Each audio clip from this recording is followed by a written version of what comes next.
ETF index mutual funds నేర్చుకుని stock మార్కెట్లో రాణించాలనుకుంటున్నారా? వెంటనే ఈ నెంబర్కి కాల్ చేయండి.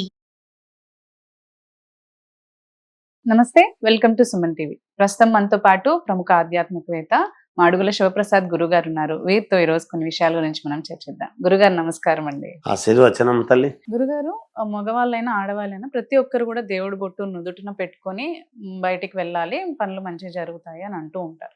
అంటే దానికి ఎందుకు అంత ప్రత్యేకత ఉంది అని అంటారు అసలు? శ్రీ మహాగణాధిపతయే నమః. ఐం మహాసరస్వత్యే నమః. శ్రీ లలితాంబికాదేవియే నమః. అమ్మ, బొట్టు పెట్టుకోవడములో ప్రత్యేకత ఏమిటి? బొట్టు పెట్టుకోవడములో మనము ఈ రోజుల్లో చాలా మంది నేను ధ్యానం చేస్తున్నాను, మెడిటేషన్ చేస్తున్నాను అంటున్నారు. మెడిటేషన్ చేస్తున్నాను అంటే మెడిటేషన్ యొక్క ఆంతర్యం ఏమిటి అనేటువంటిది ఒక్కసారి మనం చూస్తే అమ్మా, మనము ఏదైనా కళ్ళతో చూస్తూ ఉండి కళ్ళు మూసుకొని, అంతే కదా, ఒక చోట కూర్చుంటాము, ఏమీ లేని ఒక మంచి ప్రదేశాన్ని చూస్తూ కళ్ళు మూసుకోవటము కానీ, లేదా మనము ఊహించుకోవటము కానీ, ఇలా లేదా మనకు ఏదో ఒక రకంగా ఏదో ఒక దాన్ని ఊహించుకొని మనం కళ్ళు మూసుకోవడం జరుగుతుంది. మెడిటేషన్ చేయటం అంటే ఓంకారాన్ని అనుకొని లేదా ఇచ్చేసుకోవటం.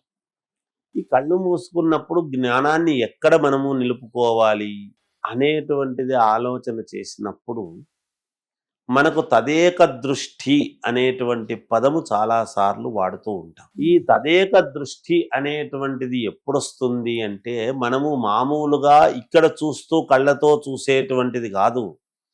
కళ్ళు మూసుకుంటే మనకు జ్ఞానోదయమై పలానా చోట పలానాది అని చూడగలిగినటువంటి స్థానం అనేటువంటిది ఏమిటి అంటే అది ఇదే.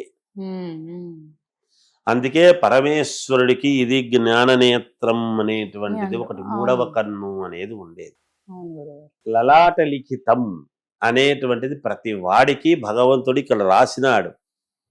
ముఖాన, వాడి ముఖాన భగవంతుడు ఏమి రాసినాడో తెలియదురా అని ఒక పదం వాడతారు. ఎక్కడ రాస్తాడు అంటే ఈ ఫణం, ఈ ఫణము మీద వ్రాసినటువంటి ఇది ఏదైతే ఉందో దానికి తదనుగుణముగా మన చేతులతో, మన కాళ్లతో, మన మనస్సుతో మనము చూడబడేటువంటి దృష్టిని చూసి ఇవన్నీ కూడా పనిచేస్తూ ఉన్నాయి. మరి దీనికి సంబంధించినటువంటిది మనం ఇచ్చేటువంటి ఇది ఏమిటి, ఇది సక్రమముగా ఉండాలి అని అనుకున్నప్పుడు దీనికి దృష్టి తగలకుండా ప్రతి దానికి దృష్టి తగలడం అనేటువంటిది ఉన్నది. ప్రతి జ్ఞానిని మనం అబ్బాయి ఏమి జ్ఞానం అతని దీన్ని పొగుడుతాం మనం. అందువలన ఈ రెండు కనుబొమ్మల మధ్య ఎప్పుడైతే మనము ఇక్కడ కుంకుమ అనేటువంటిది మనము పెట్టుకుంటున్నామో, కుంకుమ దేనితో తయారవుతున్నది? పసుపుతో తయారైనటువంటి కుంకుమను పెట్టుకోవాలి అని చెప్పారు.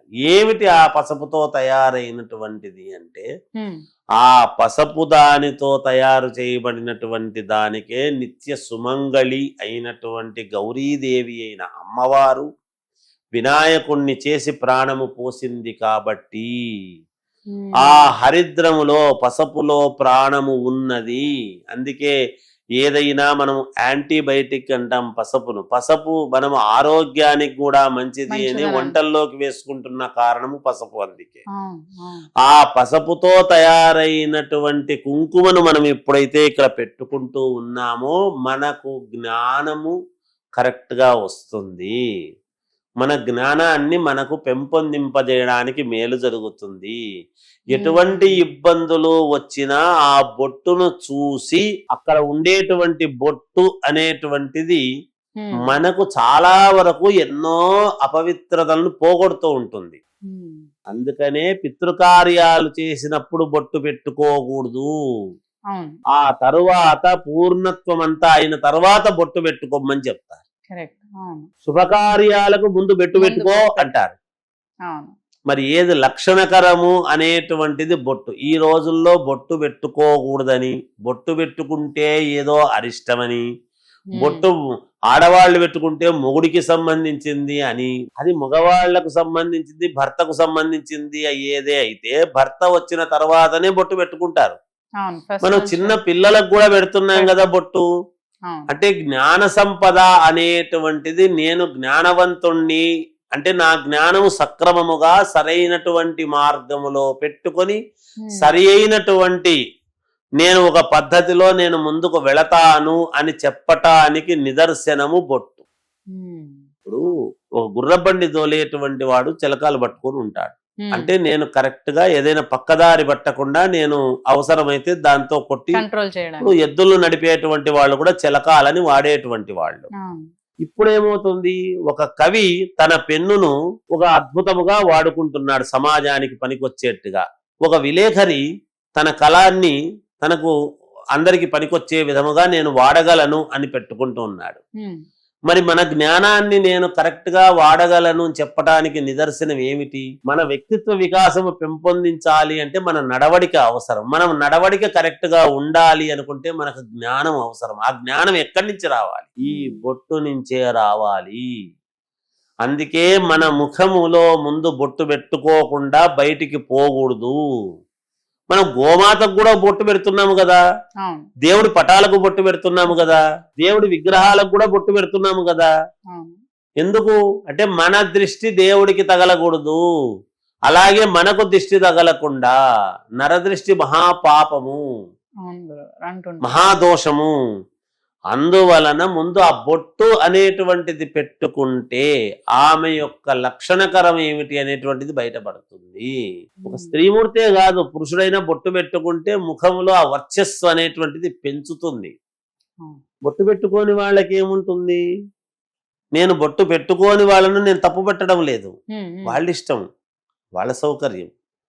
నా బొట్టు ఎంత ప్రాధాన్యతో నేను చెప్పడానికి నాకు అధికారం ఉంది, కానీ పెట్టుకోని వారి గురించి మాట్లాడాల్సిన అధికారం నాకెందుకు? వాళ్ళ సౌకర్యము. గుడ్డలు వేసుకోవాల్సినటువంటి విజ్ఞానం నేను చెబుతాను, కానీ నేను ఇప్పుకొని తిరుగుతాను అనేటువంటి వాడి గురించి నేను మాట్లాడను కదా. అది నా సంస్కారము కాదు కదా. నా దేశ సంస్కారము బొట్టు. ఇప్పుడు ఫ్యాషన్ రాముడికి కస్తూరి తిలకం అన్నాడు, లలాట పలకే అన్నాడు.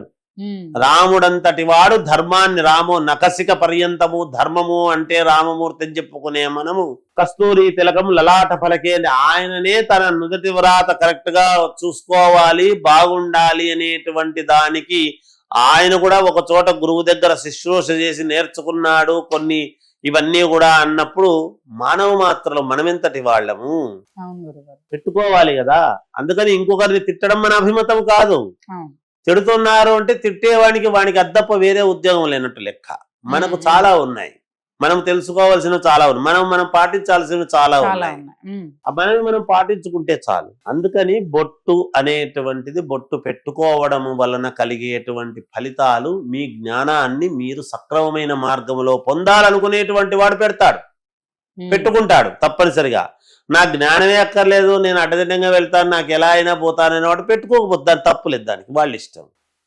మనము కరెక్ట్ గా భావంలో నడవాలి అనుకునేటువంటి వాళ్ళు భగవంతుడికి కూడా మనం బొట్టు పెడతాం, మనము పెట్టుకుంటాం.